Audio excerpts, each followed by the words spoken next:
His name is Charlie, and he teaches English online from a small apartment he almost never leaves. Every class meets over video, and every single time, his camera stays dark. He tells his students the camera is broken, but the truth is quieter and sadder than that.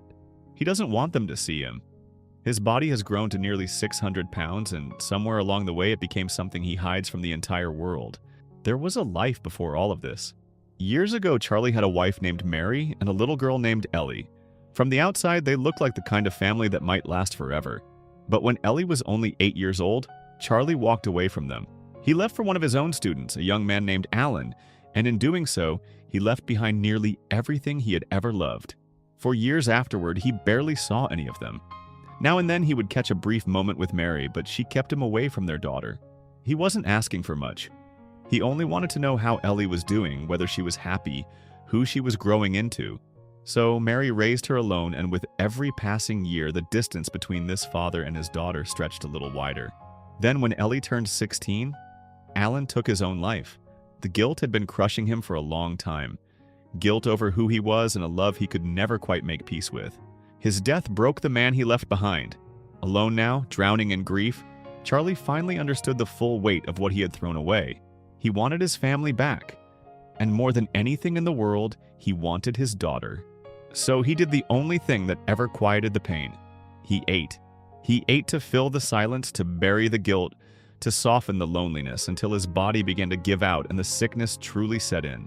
The one person who stayed was a nurse named Liz, Alan's younger sister, his only real friend, who came by to care for him again and again. He always refused to see a doctor. His savings, he insisted, would never be enough to cover a hospital bill.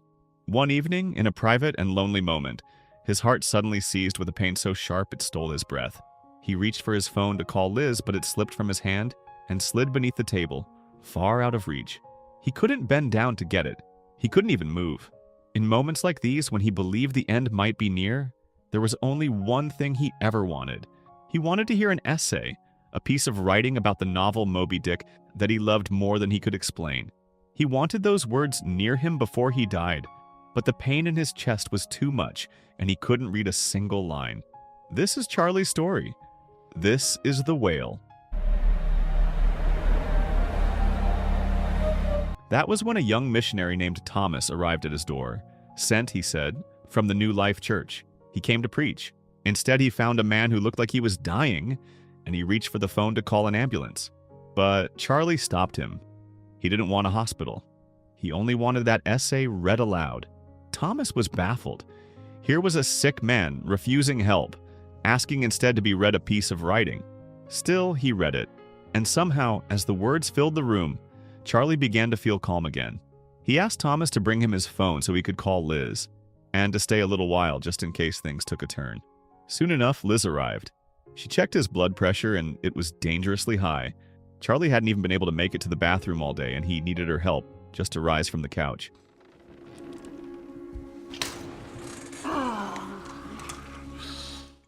While she tidied up, she spoke quietly with Thomas, and it turned out she too had grown up inside that church, the adopted daughter of a New Life pastor.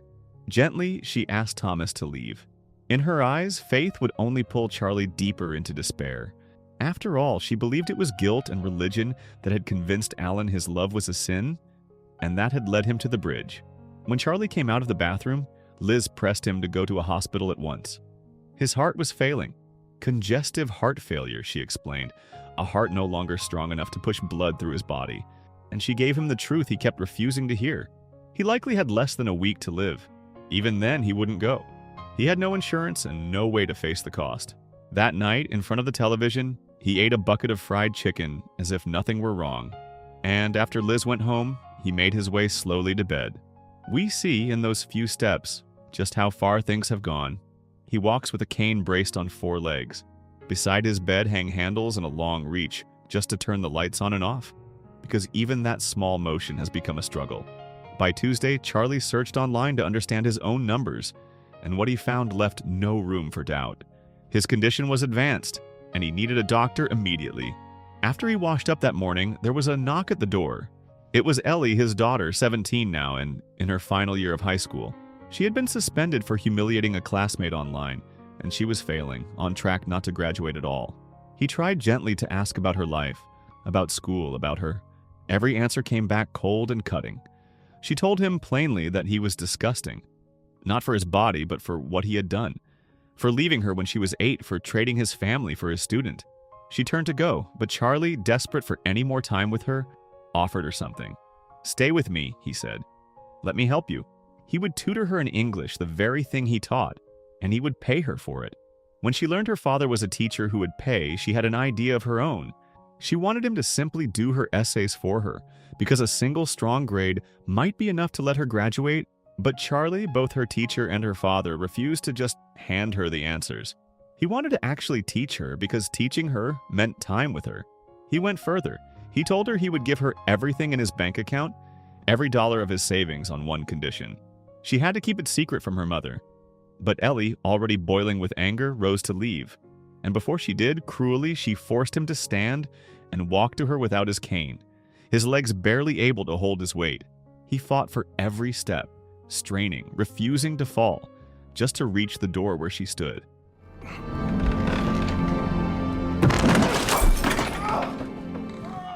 Not long after, Liz came by as she always did. The moment she saw Ellie's test papers lying there, she was furious.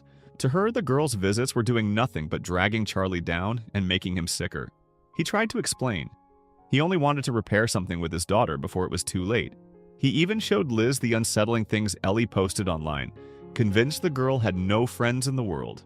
But Liz only saw a teenager, lashing out the way teenagers do. She asked him, for the sake of his own heart, to keep his distance from the girl. Then she handed him something to eat, and as he took a bite, he began to choke. Liz rushed to him, and the fear in that small room was suddenly very real.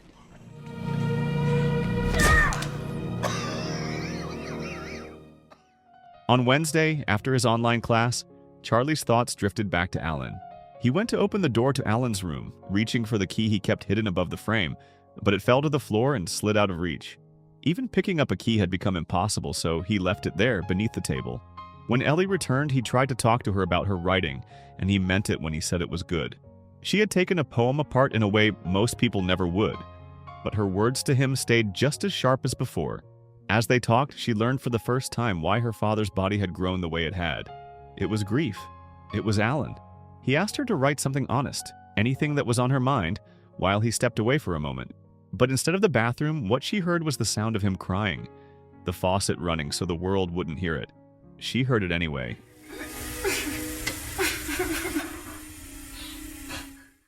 He was weeping because of the things she had said to him. Words a child should never have to say to a father, and a father should never have to hear. Then Thomas arrived again, and Ellie let him in. She told him to come back tomorrow, took a photo of him and her father, and left. Alone with Charlie, Thomas began to speak of his faith, and Charlie gently turned him away. He didn't believe. Then he asked Thomas for a small favor to pick up that fallen key and open Alan's door at last. Soon Liz arrived too, this time with a wheelchair so Charlie could move through his own home with a little more freedom. Seeing Thomas there again, she pulled him aside and told him the whole truth. Charlie was dying. His heart was failing, and he had only days left. He didn't need a sermon, she said. He needed her. She was the only one who could help him now. But the door had been left unlocked, and every word she spoke Charlie heard from the other room. The silence afterward was heavy. Thomas slipped out quickly and Liz left too, pausing only to turn on the television before she went. Before sleep, Charlie read the honest words Ellie had written for him. She wrote that his home was disgusting, and she wrote that she hated everyone in the world. On Thursday, the 4th day, Ellie came back to collect her finished schoolwork. It wasn't printed yet, so he asked her to wait, and to keep writing honestly just as before. He told her something tender then. "Hate me if you must," he said, "but you don't have to hate the whole world." And those words broke something open in her. She erupted. You know what? You can't throw me away like I'm a piece of garbage and then suddenly just want to be my daddy. It was him, she told him, who taught her that everyone was rotten because he was the one who abandoned an 8-year-old daughter for a forbidden love. He didn't get to be her father anymore. He had thrown her away like garbage for 8 long years. Charlie sat there devastated, hollowed out by the truth in his daughter's voice. Then she made sandwiches for the two of them. And after he ate, he drifted suddenly into sleep because she had slipped sleeping pills into his food. While he slept, she meant to search his room, but Thomas arrived and she pulled him inside. Here we see how young and unsteady she really is. a girl who pushes away the very person she's drawn to. She told him what she'd learned, that his church no longer sent missionaries door to door the way he claimed. So why was he really here, she pressed, in her father's home? Thomas panicked and hid himself away in Alan's room. Come on, just tell me. What do you care? She forced the truth out of him. He had run away from his church after a falling out, taken a few $1,000s that weren't his, and gone off to spread his faith his own way, door to door. He was too frightened to go home, afraid his family would turn him away, or the church would have him arrested. And as he confessed quietly, she was recording every word. When he noticed a Bible there in Alan's room, she captured that too. Then Liz arrived, and with her came Mary, Ellie's mother. Caught off guard, Thomas hurried out, a stranger with no part in any of this. Finding Charlie still asleep, Liz gave him oxygen to help him recover, because a man with a heart like his could not safely take just any drug. Mary, it turned out, knew exactly why her daughter had come. She wanted Charlie's savings, money that Charlie and Mary had long ago agreed to set aside for Ellie, to be given to her when she was grown so she wouldn't waste it. But when Liz heard about that money, all of it sitting in his account, she felt something close to betrayal. All this time he had claimed to have nothing, while that money could have paid for medicine, for insurance, for help. He tried to explain that every cent was meant for Ellie, but Liz had given so much of herself to care for him, alone, and now she walked out. Mary sent Ellie away too, weary of the trouble the girl always brought, weary of watching her wound her own father to his face. After so many years apart, Charlie and Mary finally talked, and they argued too about all of it, about his stubborn hope for Ellie, about the morning he left her 8 years ago and never really came back. He still sent money every month, yes, but Mary had wanted something simpler. She had wanted to be seen. She had wanted him to ask even once how she was. And she told him the hard truth about their daughter. Ellie wasn't just a rebellious teenager. She had crossed into something crueler, mocking people to their faces, slashing a teacher's tires, humiliating her classmates online. When Charlie wouldn't believe it, Mary showed him Ellie's newest post, the photo of him she had taken, captioned with cruel words about his body. But where Mary saw a child gone wrong, Charlie saw something else entirely. He saw a gift. He saw a girl who could write the truth without flinching. And that broke Mary's patience because she had carried the whole weight of raising Ellie alone, with no father standing beside her. But the anger faded, and in its place came something gentler. Watching him struggle through a violent fit of coughing, Mary's heart softened, and she pulled him into her arms. It was the first time they had been close in 9 years, and it carried him back to a memory. A day when the three of them, Charlie, Mary, and little Ellie, had stood together on a beach in Oregon. Mary wept at the thought of it, and at the man in front of her who had given up on his own life, yet still wanted nothing but the best for their daughter. Through her tears, she begged him to fight, to use that money to save himself, because staying alive was the only way he could keep caring for Ellie. But Charlie had already made his peace with the end. The money was hers, all of it, and that was final. Mary only wanted him to mend things slowly, one piece at a time. But beneath his grief lay a shame and a guilt so deep that he had stopped believing he deserved to be saved. After she left, Charlie felt his life caving in around him, and a single terrible wish took hold. He wanted it to be over. He ordered food and devoured it. He sent harsh messages to his students, telling them to write something honest for once. And then he ate everything left in the apartment, ravenous, frantic, until his body rebelled and he was left sick and weeping on the floor.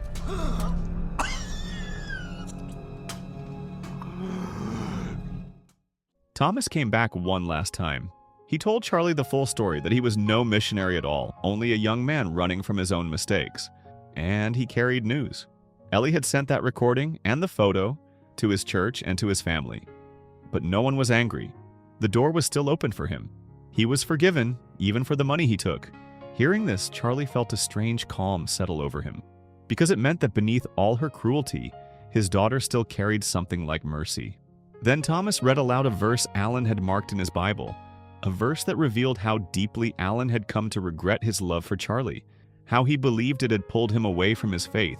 He had tried to wash himself clean of that guilt, but in the most tragic way imaginable, when all he ever needed was forgiveness and the chance to begin again.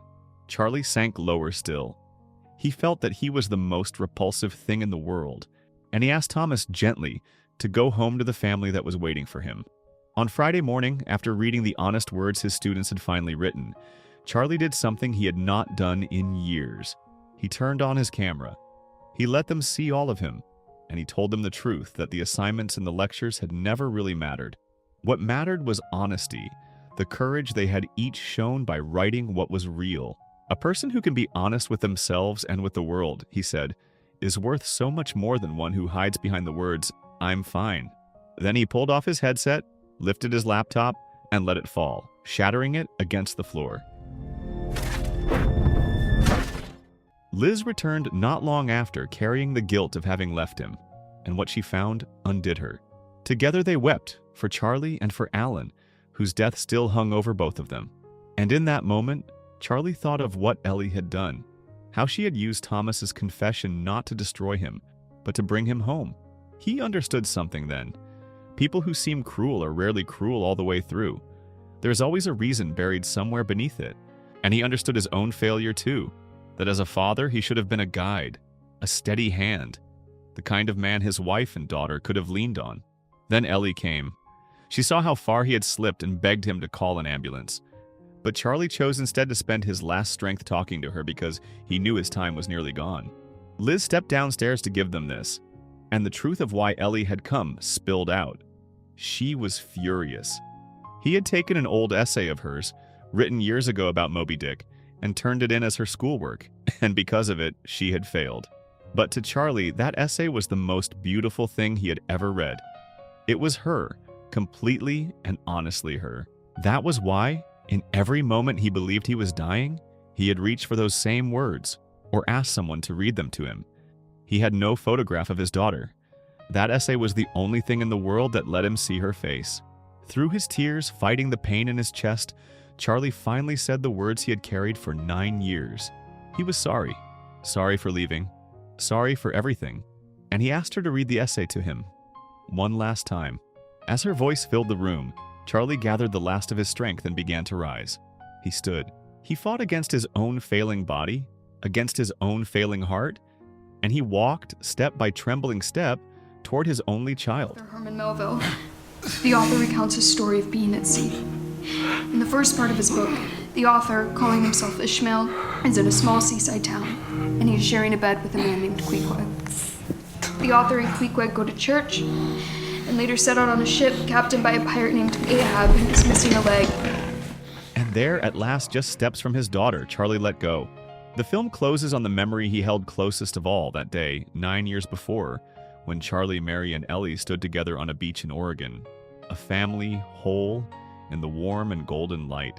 So the moral of the story is, sometimes the saddest part of losing someone is realizing love was still there, but time was already gone, and all you can give in the end is one broken apology.